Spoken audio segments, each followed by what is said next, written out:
Greetings, friends. I'm Galen, and welcome to the Gaming Adventure and Discovery Explorers. A show about our adventures and discoveries as we explore the world of gaming. I'm Chad. On today's show, Clothing and fashion in gaming, the midway point for Mohrnheim Halcyon, and some reflections with special guest Moira Gideon. let's explore. Chad, Moira, look at all of us here. Hi! How you doing, guys? Hello. Good. Finals week. Finals week. But we leave all that behind when we talk about the world of gaming. Our respite from finals week. So, Moira, this is your first time on the show. I wonder if you want to give folks just a little quick description of who you are and like what your gaming history has been and how do we know each other? Yeah, so I am Chad's stepdaughter and mostly have done board gaming since I was like 8 with Chad. It's kind of my first D&D experience. Have only done 3 or 4 campaigns, all but one with Chad as the DM. So I'm really lucky that I get to have that kind of expertise right away. I know most people kind of start D&D with a DM who's also a high schooler. Great. What else did you need me to say? No, that sounds good. And we started playing D&D when you were in high school, but Moira is in college now. So just to give folks some context. Yeah. So, been a few years. Speaking of the campaign, I would love to hear, maybe Galen, you can lead off with this, but we had another Mohrnheim Halcyon session just a couple weeks ago. Mm-hmm. Let's talk about how that went and what happened and what the key points were. The session was focused mainly on 3 players because 2 of us were missing. So, which was kind of okay because we're coming out of a session of some downtime work where in game, like for a few weeks, was it 2 weeks or 3 weeks, Chad? It was 2. 2 weeks. I think. Yeah. Yep. So Yep. 2 weeks of people doing various stuff and sort of embedding themselves deeper into the world of Mohrnheim, the city of Mohrnheim. And Mend, the character that I play, was given a quest from a new contact that they've had at the Temple of Ilmater, Sibling Schroeder. And he gave the party a quest essentially saying, hey, there's this family that's been usually pretty regular attendees at services, and we haven't seen them for a while, and no one answers at their door. We wonder if you guys could go and check it out. And so Men took that little missive to the party. The party said, yeah, let's go talk about it some more. So we went and met with Sibling Schroeder, hashed out the details, and decided to go ahead and head on over to the other side of the city, a different portion of the city than we'd been in before, and traveling through a section that we hadn't been in before as well.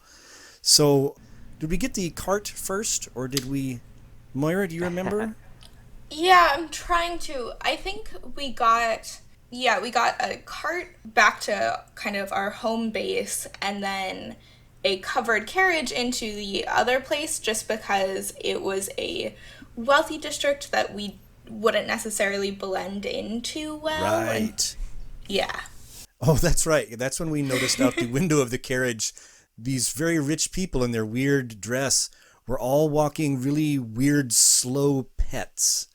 Yep. Like there was someone with a tortoise with its shell was like a bird cage, and there was a bird inside the cage.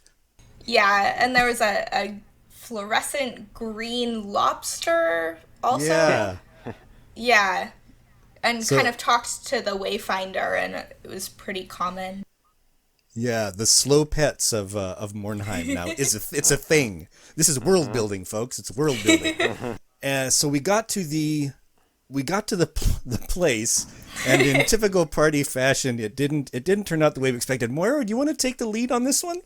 Yeah, well, and we actually, even before that, we interacted with a character we'd had conflict with before, I think, while walking to the thing. I don't know if we wanted to go over that.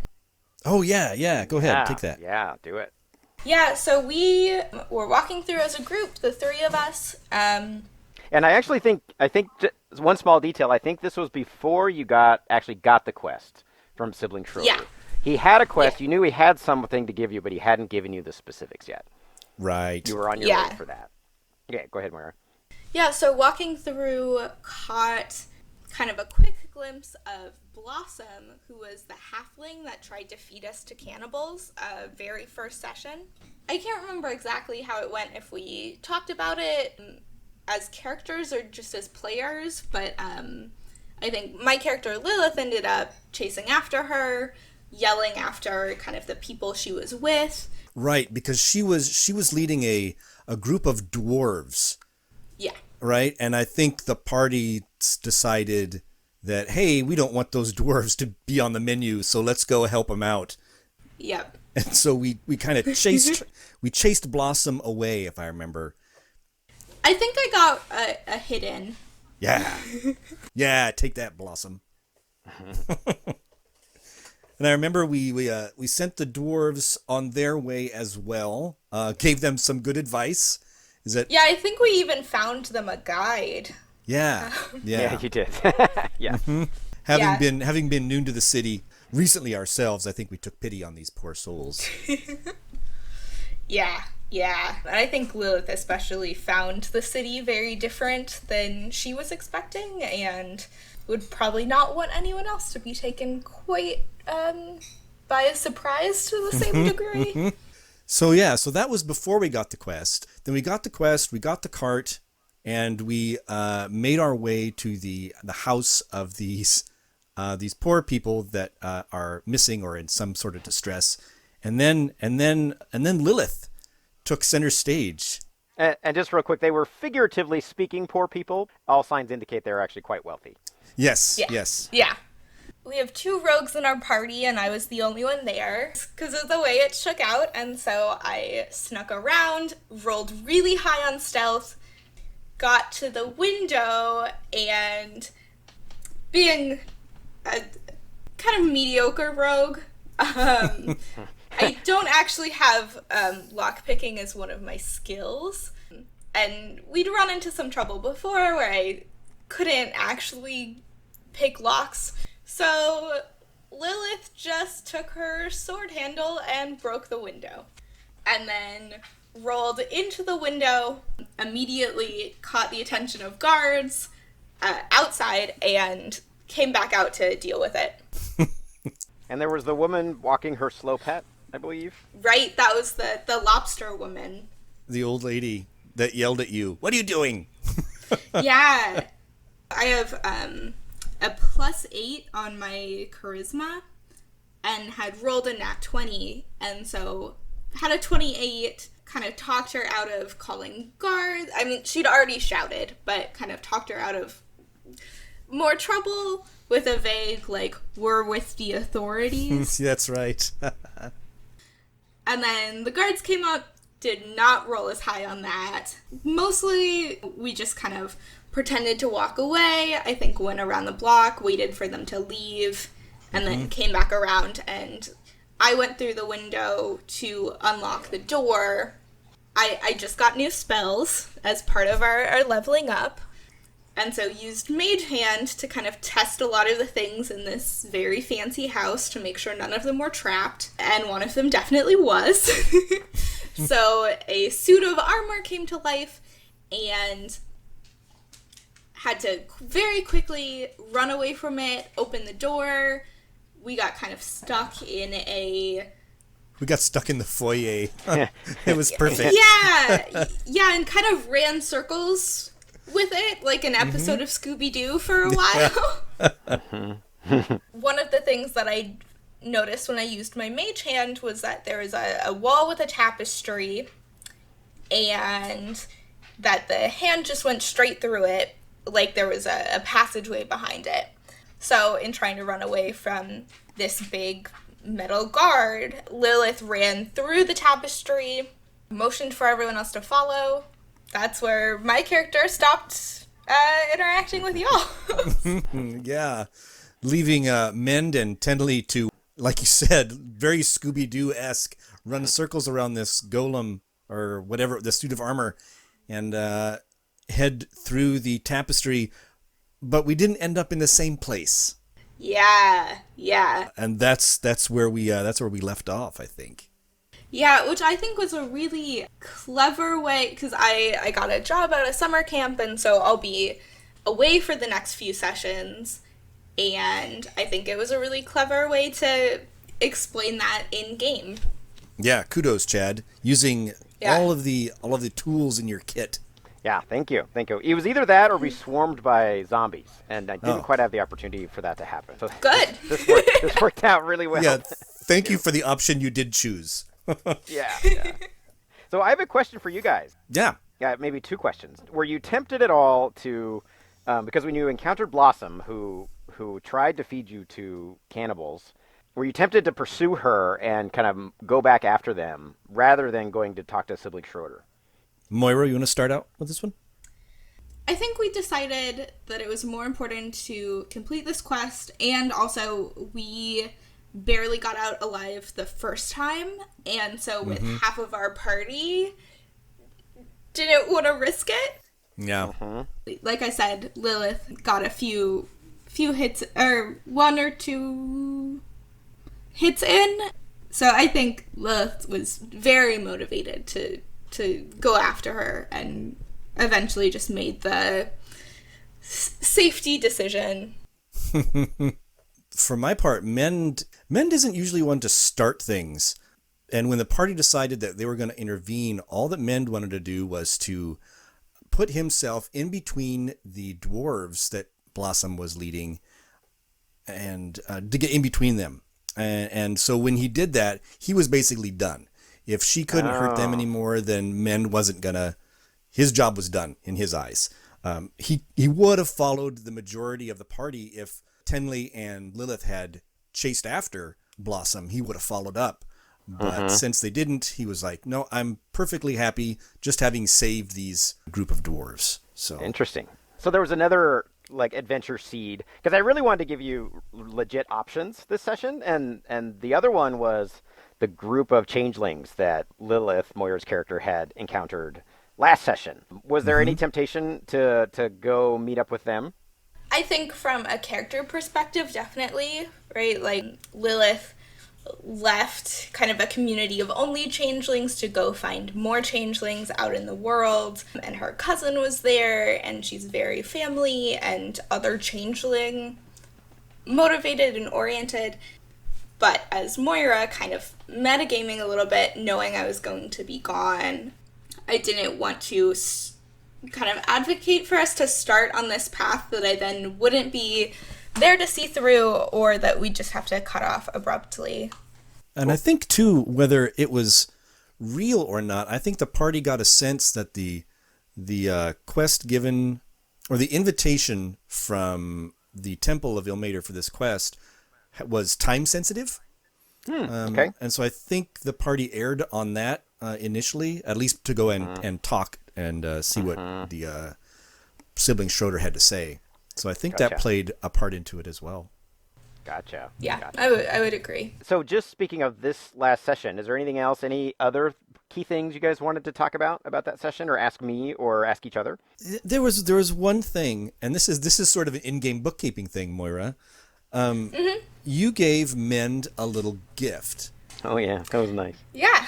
Lilith gave Mend a little gift. I forgot to write down on my character sheet what it was. Yeah, so it was a coin-sized silver skull. Right. I'm going to write that down right now. Yeah, and then Mend in exchange gave Lilith a little, I think it was 3x3 picture of Lilith. I think that was a really unexpected and really fun character interaction. It was, yeah. I think one of the things that came up was that Mend doesn't really get objects or owning objects. Mm-hmm. And Lilith, follows kind of the traveler whose whole thing is giving gifts. And so things she steals, she thinks of as gifts from the traveler. Things she gives to other people, she thinks is like she's a conduit for the traveler. I don't think we talked about this as it was happening, but kind of the little silver skull was actually the first trinket that she ever had herself. That wasn't part of this changeling community, and that was just hers. And so I feel like for Lilith, that was a really big step in the, like, idea of things that are not changelings being worthwhile to interact with. Mm-hmm. And I think that's been growing as she interacts with this group. But I feel like there were a lot of real turning points for Lilith just in the last 2 sessions. That thing about the Silver Skull being something that was important to Lilith, or that she's had for a while, and giving it up really meaning something. The picture that Mend gave to Lilith is similar, because it's something that they have never revealed to anyone that they do. That's lovely. Yeah, so it's really interesting that these two characters, because they have spent a lot of time together in game. They But roommates. Yeah, they're roommates in the ship to Mohrnheim. And I think Mend, anyway, is learning a lot about what it means to be, for lack of a better word, human from Lilith. What it means to interact in the world with other people. And so they're mimicking some of Lilith's behavior. And it's been really great to see kind of that expand and to kind of riff off of the things that Lilith is doing in the game. It's been fun. It's a really good group, but especially as kind of roommates, we get more chances for character interaction, and I've really enjoyed those. Thinking back about how this campaign began, so with Lilith, Moira, you'd mentioned to me that well, we talk about Lilith a lot, actually, and one of the things that you talked about is you have a really clear picture of what she looks like and the details about, like, what she wears and how she appears. Do you want to talk a little bit about that, about how she looks now and how you came to developing that? I spent a lot of time thinking about this because I knew I wanted to play a changeling, and very early on in the, like, session 0, we were talking about secrets and how every character has kind of their own secret and that one other person would know this and that kind of thing. So I knew it would be a secret and that Lilith would be kind of out on her own for probably the first time in her life. I think she'd probably been off the boat before with family, but never completely alone. One of the things that I read about was that changelings have different faces for different circumstance and for different facets of their personality, which I think is also true of people. It's just not as physically obvious from, 10 feet away. It can be with some people. So I kind of think of the one she's wearing now as her, like, defensive personality. And so it's this very tall, blood red tiefling with kind of ram-style horns, one of which is broken, and then a web of, like, scarring on the side of her face that has the broken. And that scarring, there's kind of a language all of its own with changelings about scars and physical appearances, and kind of my idea was that the scarring would be something that changelings out in the world looking for other changelings among one faces or one skins would do as kind of a secret signal of, I'm a changeling, if you're a changeling, come talk to me. And then wears kind of, good boots, long, probably a little longer than most people, skirt, completely black, and then kind of another dress on top of the, like, petticoats that has, like, kind of puffy-ish sleeves down and, like, little silver buttons so it's out of the way and is, like, buttoned up to, like, mid-neck. I don't know that I'd ever realized that she was wearing a skirt through all of this.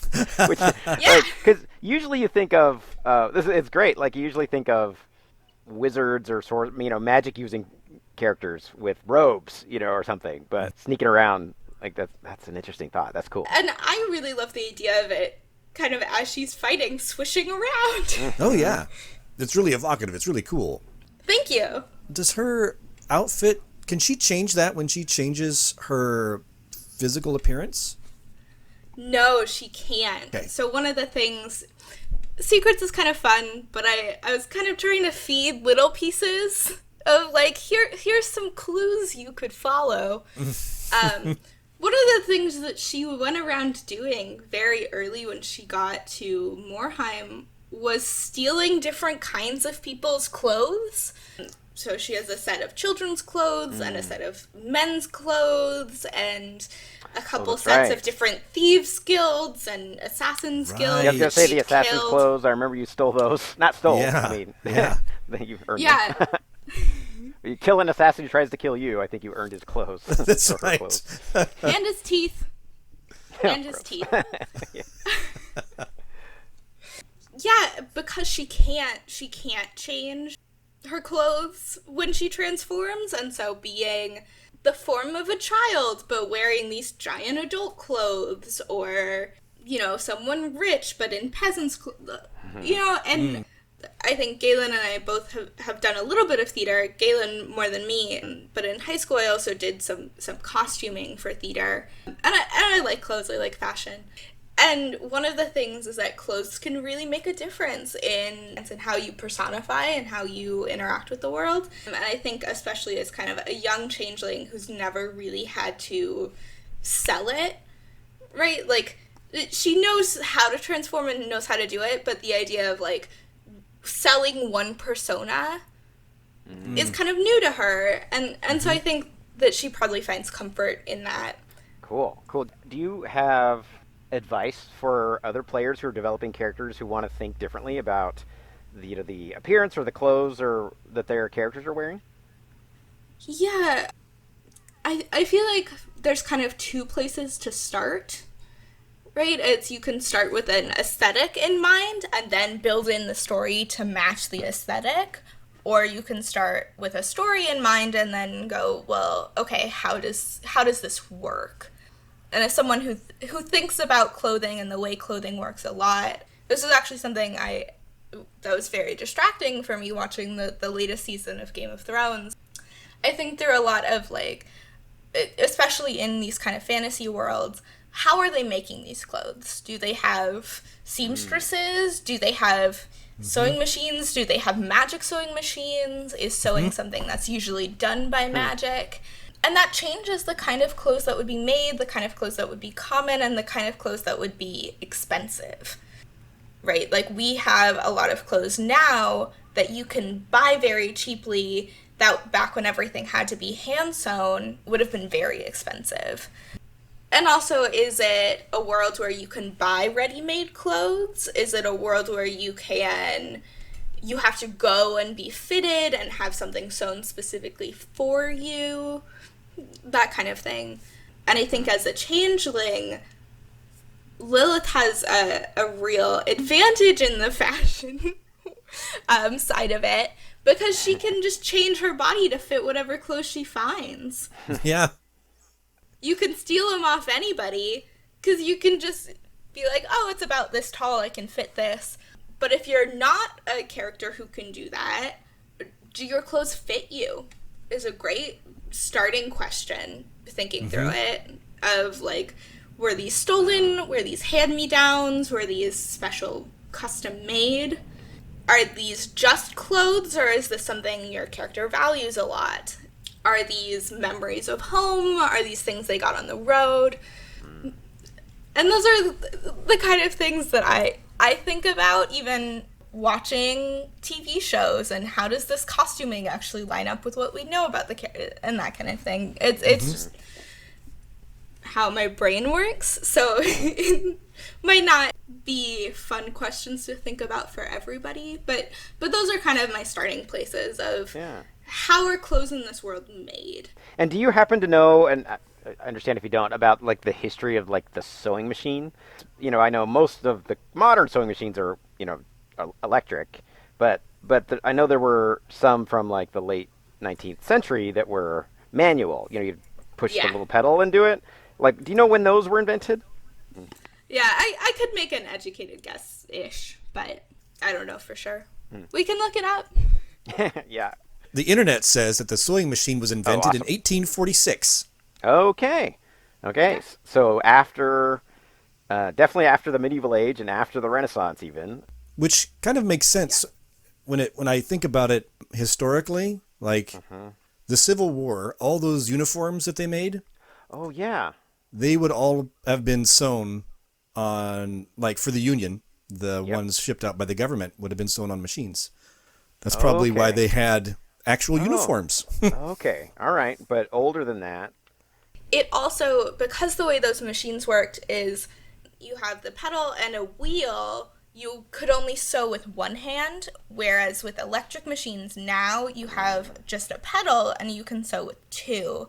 And that changes the way clothing was made. Also, not drastically, but how fast you could do it and kind of certain levels of precision. I mean, if it's your trade, you know. This is really interesting. It's setting off all these questions now in my mind, because in our world, when different fabrics were invented, like spandex, woven fabrics and all that sort of stuff, and it's like, well, maybe in D&D you could have a spandex outfit because it was made by magic. Well, you throw magic in there for sure. Yeah, exactly. I know we were just Moira and I were, and her mom were just watching Rocky, from like 1977, I think. Mm-hmm. And like they didn't have spandex. Like nobody, they had like nylon shorts. Yep. But like he was wearing cotton the rest of the time, and he was wearing Chuck Taylors for all those running scenes, those famous running scenes.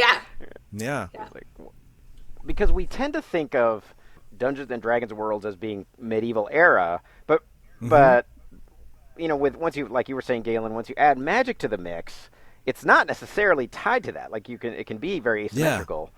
Right. And that's something we don't always think about a lot, is like, well, why is there technology at this level? Is it because gunpowder doesn't work? Is it because I don't even know, and we often don't think about it too much, and I haven't for Halcyon. Or chemistry. Something that I find I really enjoy in magic systems is when the magic is blended with science, and the idea of like, well, if you have magic, how far into chemistry would your society actually go? Would it stagnate? Right. Yeah. You see this in Harry Potter, where, the rest of the world is in the 90s, I think. And, they're still living in a castle and using fireplaces and wearing robes. And they even said that, like, indoor plumbing was common among Mongols before it was common among magicians, because they just magic everything away, which is kind of gross to think about, but that kind of what effects would magic have on how fast your society progressed, how much of invention is necessity, I think is a really fascinating question we could talk about for a while. Yeah. Even cantrips would change everything. Prestidigitation. Oh yeah. Where you can, create light, and you can change, very surface elements of your appearance and start small fires from nothing. You can create something from nothing. In the Discworld books, Terry Pratchett introduces a race, he calls them the golems, and the golems they're made of clay, and they were invented thousands and thousands of years ago by this ancient civilization who, once they invented golems, stopped inventing anything else. They didn't even have wheels because they didn't need to work anymore. They didn't need to do anything but sit and think. And so they became philosophers because they had the golems to do everything else. Wow. We also see this in the Star Wars universe, because there's the current movies, but then there's the Knights of the Old Republic era, which is supposed to take place, I think, thousands of years before the, Darth Vader era. And it's all the same. Yeah. And, part of that is just because they wanted to tell Star Wars. They wanted Star Wars stories to be Star Wars stories. But the idea is also that they stagnated, right? It's that their culture and everything, stagnated because they're at war all the time. Yeah. Is there anything else, Moira, about Lilith that you want to call out specifically? Any other details or when you were creating her that you want to share with us?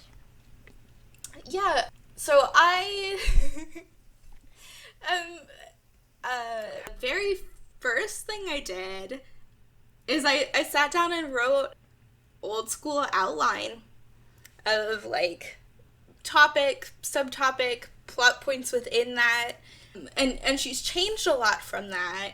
But that was a great way to start really fleshing out what core ideas I had. Yeah. Like what kind of things were on that outline? What are some examples? So there was a lot of details about kind of her background and where she came from and how the skills that she had, how she got them. Her motivators and what things she valued and what things she believed. I think it's important to have and you know, not everyone plays the same way, but I find it important to know kind of what your character's core values are and why they have them.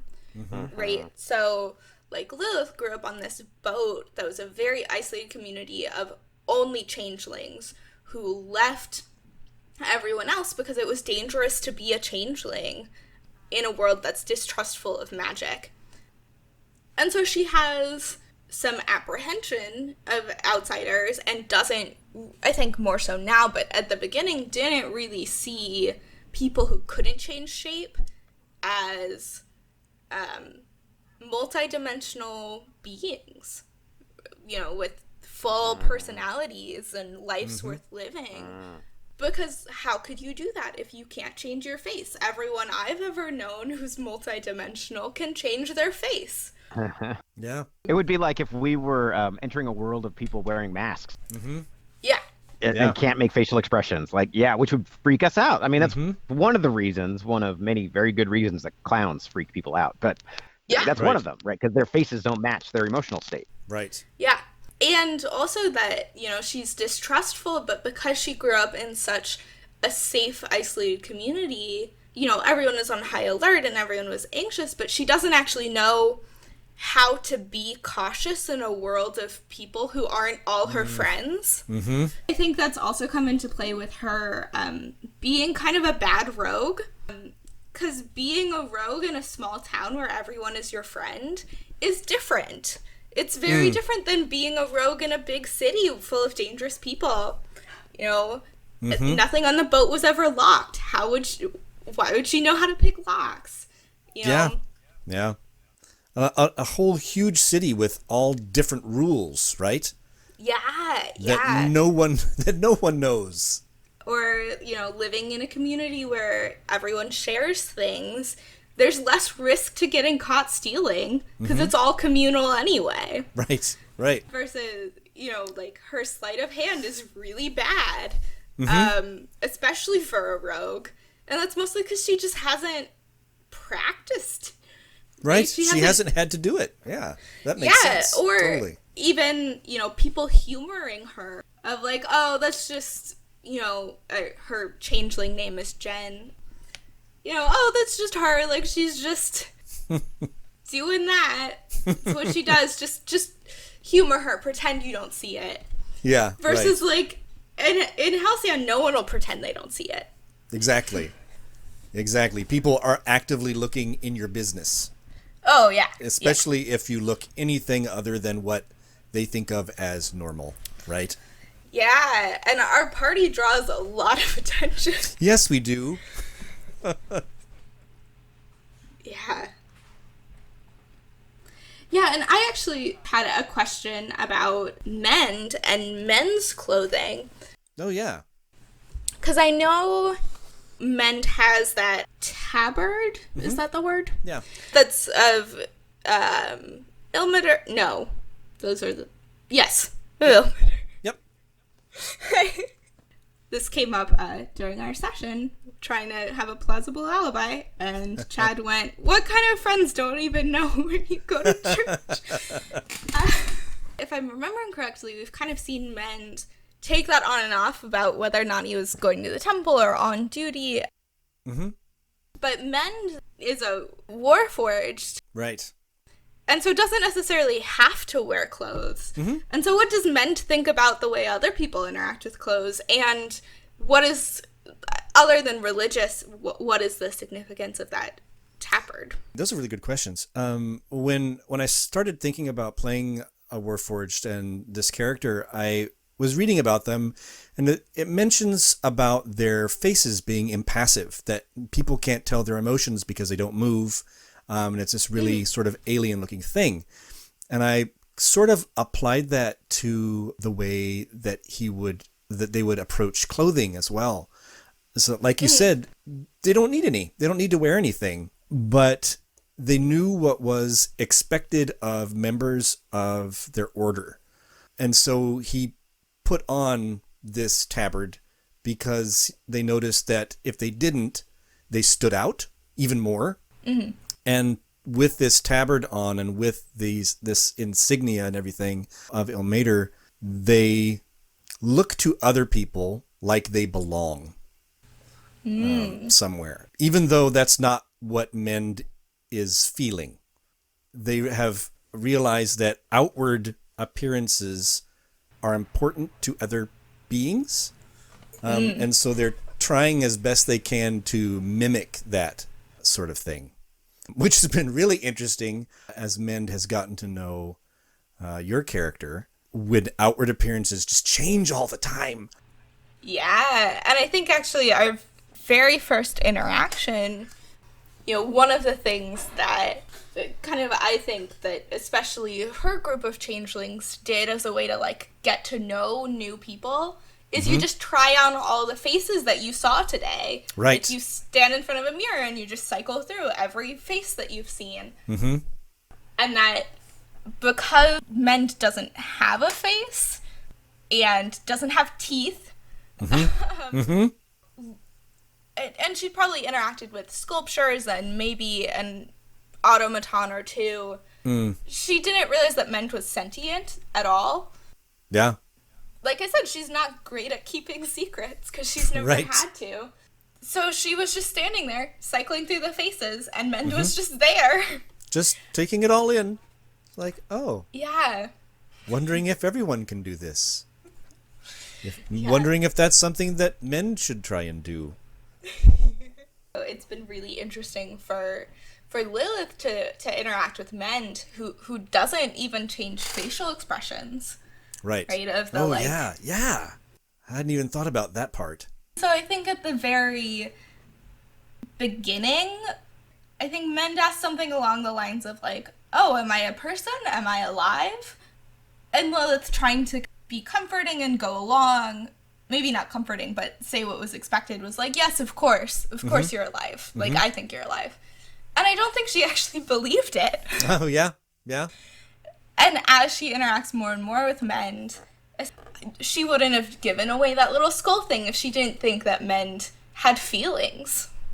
So I'm curious, Moira, if you compare how Lilith is now to how she was planned on your outline, like what did you change as a part of play? Like not necessarily how has she evolved. What just didn't work in play that you just kind of edited on the fly? Originally, she was supposed to, like I said, this Lilith persona was supposed to be very defensive and it's like her battle face. And so she was supposed to be this very cold, calculating, stoic character. And I realized once we were playing that there were just a few too many calculating characters, and it was... Right. It's a great reflection. Yep. Yeah, and so it was kind of hard for us to do things because we'd stop and talk about it. And so having a character that's like, I'm just going to break the window. Or I'm just going to steal this thing and see how that works. And so she's not as cautious as she probably should be for someone with as big of a secret as she has. But she's a lot more fun to play. Also, I realized just my personal preference of play is characters who interact a lot. I can never play a quiet character with a leg. Like, that's just not ever going to happen. Like, it's bad enough when I have a low charisma and I don't roll well, but like I always try. Yeah, I think that was the biggest thing and also she was originally supposed to be not trying to not draw attention to herself. And I realized that just wasn't as fun to play. And also as we'd had this discussion and I think it just hadn't sunk in all the way. This is a world where magic is kind of rare. This is a city where monsters or non-humans are a little more rare. There's elves, at least that we interact with. And so realized that being a giant tiefling would draw attention. I didn't realize to the degree. And so it's like, well, if everyone's already looking at her, you might as well give them a show. I'm curious, Galen, for your side of things, how Hmm. have you made adjustments like that with Mend?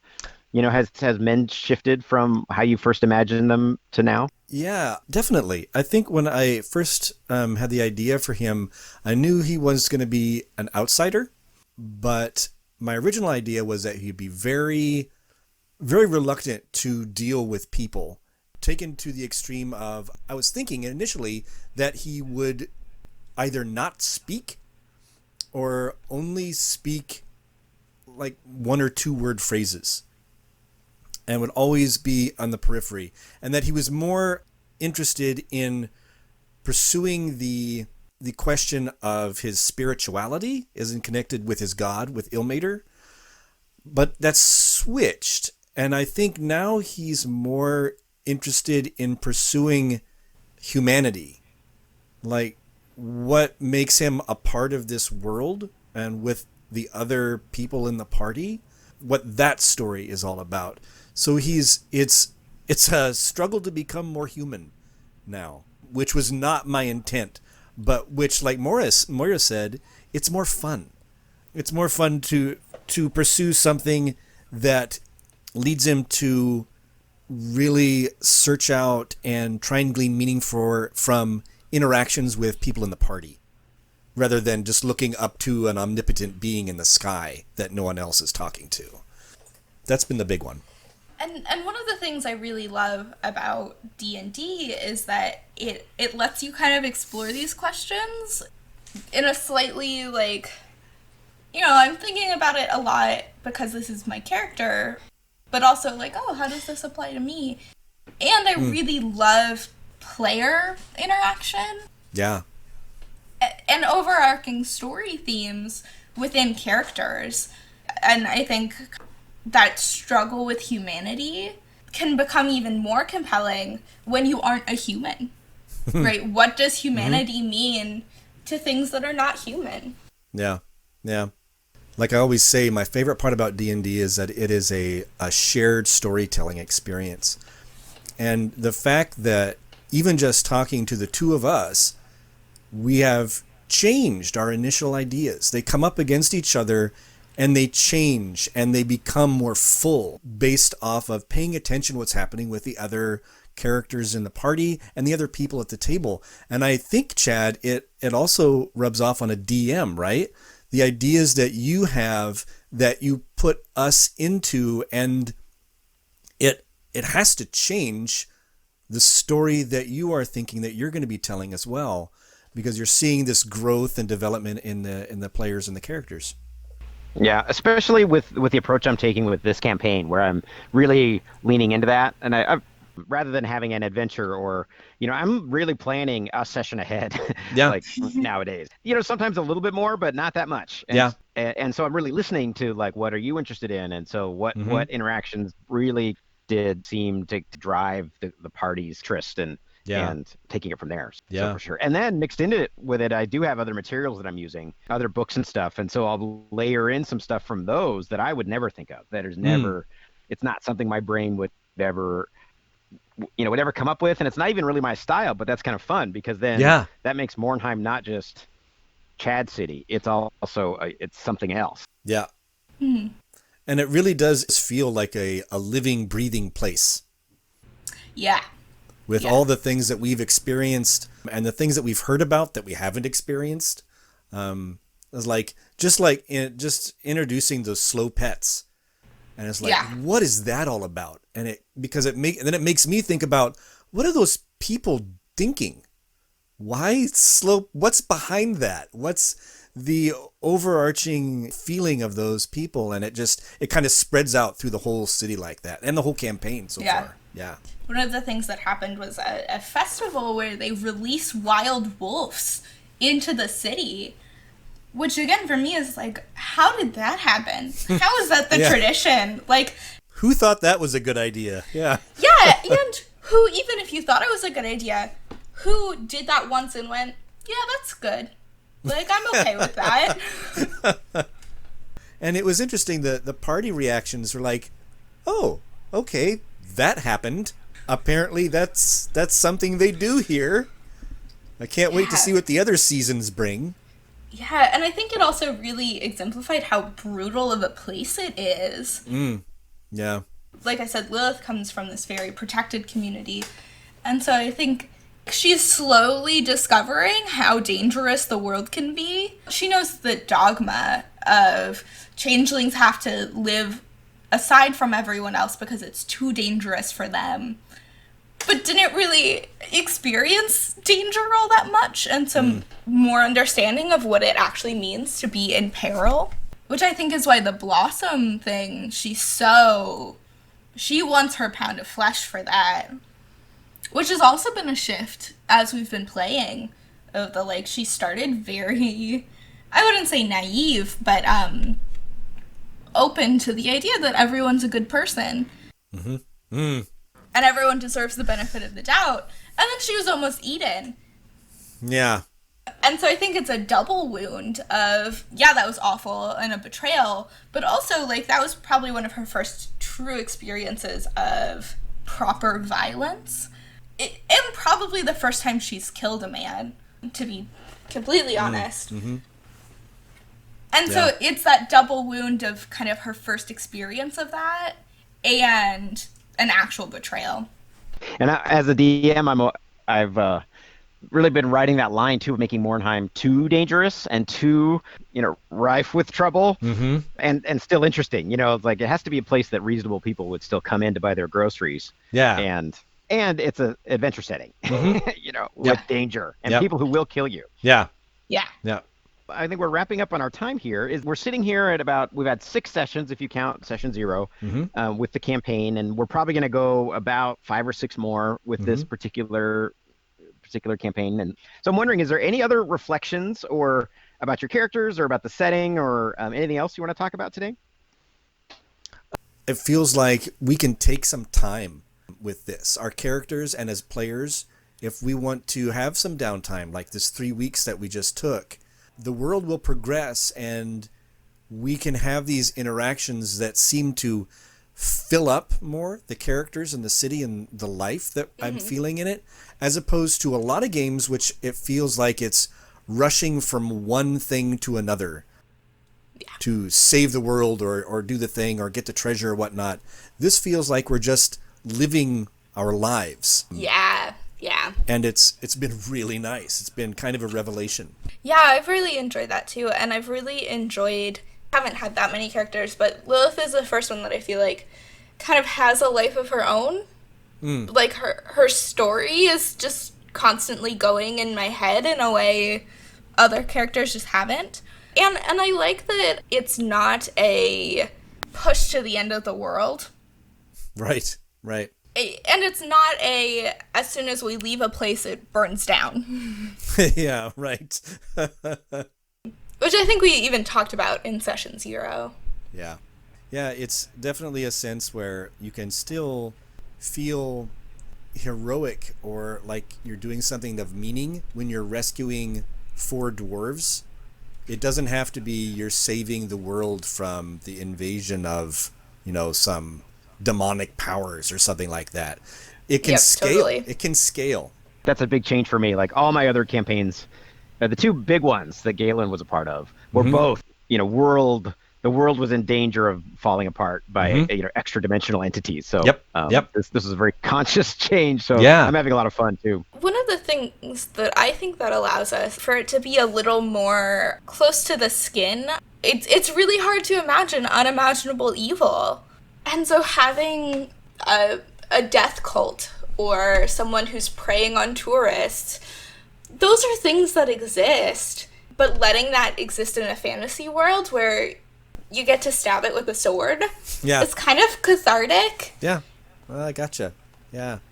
And can feel a little more like it has its own life. That sounds like a really good stopping point for us. So those of you who are listening to this podcast on iTunes, please, if you like the show, consider giving us a rating. 5 stars are particularly helpful for getting the show known and recognized. If you're seeing this on YouTube and liked it, please click the like button and consider subscribing to the channel, continuing clockwise.